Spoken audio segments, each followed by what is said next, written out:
Hola chicos, en este video voy a hablarles de los números reales. Sin los números sería imposible realizar muchas de las cosas que hacemos a diario, pero hubo una época en que no era así. Antes de que surgieran los símbolos que conocemos para la representación de cantidades, el ser humano usó otros métodos para contar, utilizando para ello objetos como piedras, palitos de madera, números de cuerdas o simplemente los dedos.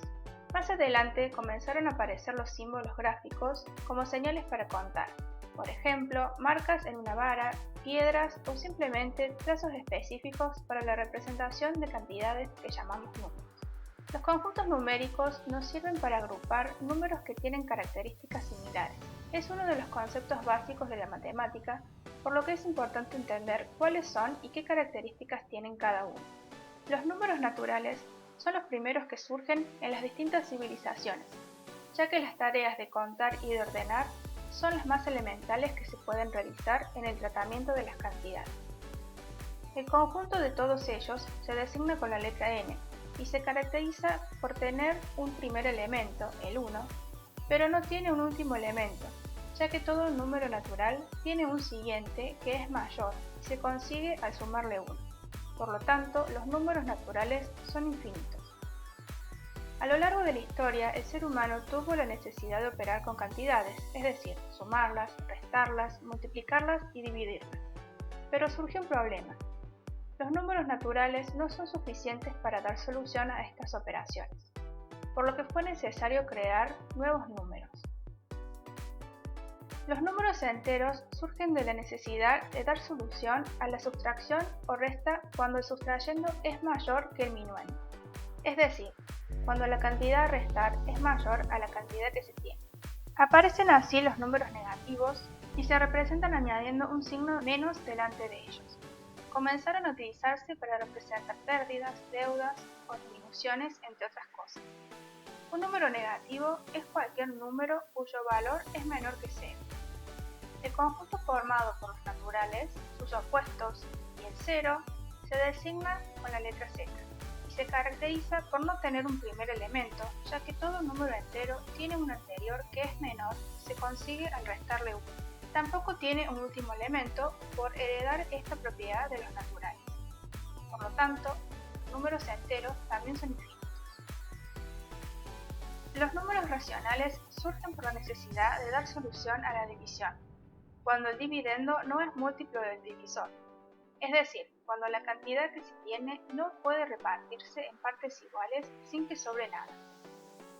Para solucionar esta dificultad se crearon las fracciones, que son todos los números de la forma a sobre b, donde el numerador a es un número entero y el denominador b es un número entero distinto de 0. Cada fracción es un número racional y cada número racional consta de infinitas fracciones equivalentes. El conjunto formado por los números enteros y sus cocientes se designa con la letra Q y se caracteriza por el hecho de que entre dos números racionales siempre puede encontrarse otro número racional entre medio. Esto quiere decir que ya no puede encontrarse un siguiente y tampoco un anterior. Entonces, los números racionales también son infinitos. Además, todo número racional tiene una expresión decimal que lo representa, que se encuentra al realizar la división entre el numerador y el denominador de su representación fraccionaria. Puede suceder que esta expresión decimal tenga una cantidad de cifras decimales finitas o infinitas y periódicas. Esto quiere decir que se repiten de la misma forma infinitamente.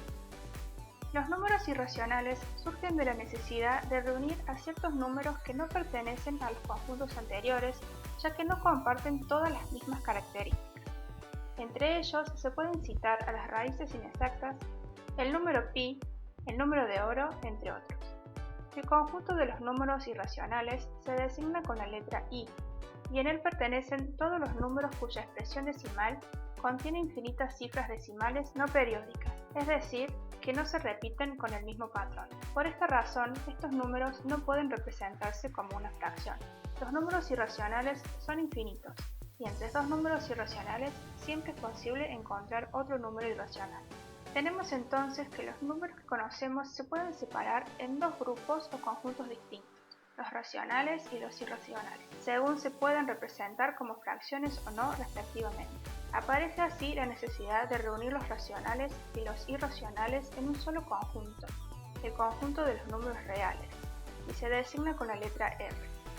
Los números reales son infinitos, y entre dos números reales siempre es posible encontrar otro número real. Para decidir si un número real es racional o irracional, se debe analizar su expresión decimal. Si es finita, se trata de un racional. Y si es infinita, porque al final tiene 3 puntos suspensivos, puede ser racional o irracional. La diferencia está en el orden en que aparecen las cifras decimales. Si se repiten en el mismo orden de forma periódica, es un número racional. En cambio, si no tienen un orden aparente, es un irracional. Los invito ahora a resolver el trabajo práctico número 5, para el cual deberán tener en cuenta las características de los conjuntos numéricos mencionadas en este video. Agenda. Este miércoles a las 15 horas tendremos una clase virtual por Google Meet para que puedas consultar todas tus dudas sobre las actividades y la fecha de entrega es el viernes 26 de junio. Te recuerdo que siempre podés ponerte en contacto conmigo a través de nuestro grupo de WhatsApp y mi correo. Seguí estudiando, quédate en casa.